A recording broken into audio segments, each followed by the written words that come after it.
Excellencies, distinguished delegates, I am deeply pleased to take part in the enhanced interactive dialogue on the situation of human rights defenders in Eritrea. As the Special Rapporteur on the situation of human rights defenders since 2020, I have been implementing the mandate by prioritising cases of human rights defenders with high level of risks and giving specific attention to African human rights defenders.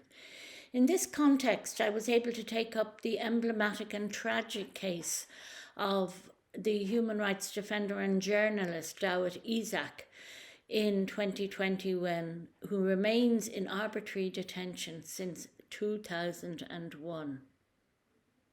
I hope the Working Group on Arbitrary Detention's opinion last year finding Dawit's detention to be arbitrary will help breathe new life into the advocacy efforts to free him, and that Sweden will also do the same in coordination with the European Union, as Dawit is also a citizen of Sweden. While I receive hundreds of cases from all over the world, the level of fear among the human rights community in Eritrea is such that human rights defenders do not contact me. They tend to avoid international attention and international advocacy, fearing further persecution for being seen as a critical voice towards the government's policy, legislation, and governance. Still in the country or in exile, Eritrean human rights defenders have to operate in secrecy and work in the shadow and in silence.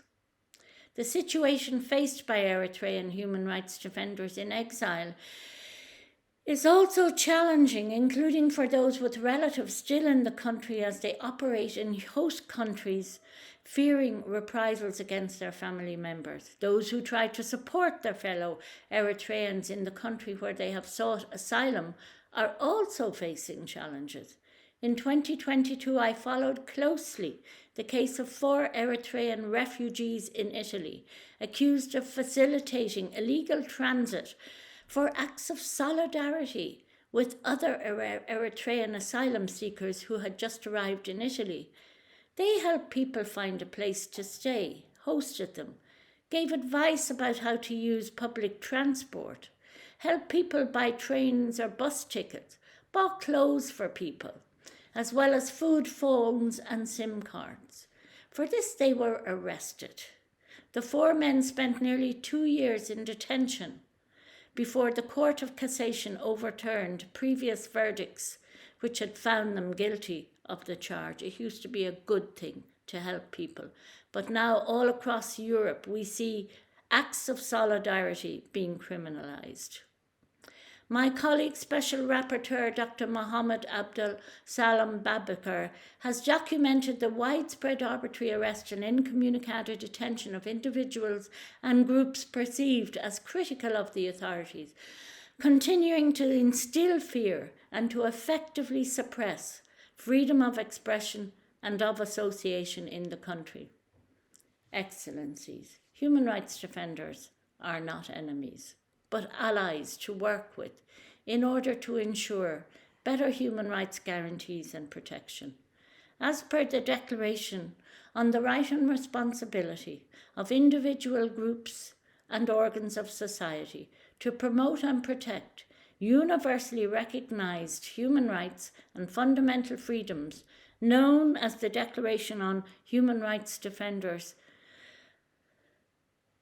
I quote, "Everyone has the right, individually or in association with others, to promote and to strive for the protection and realisation of human rights and fundamental freedoms at the national and international levels.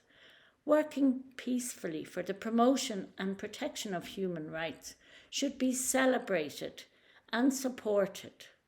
Special Rapporteur Dr. Mohammed Absalam Babakar has systematically highlighted in his reports the need to cooperate closely and support Eritrean human rights defenders and civil society organisations as they work for the promotion of human rights, and are key supporters to victims of human rights violations in search for justice.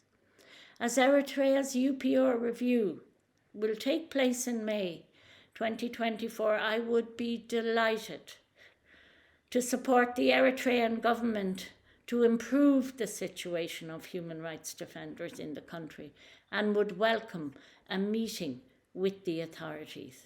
Thank you.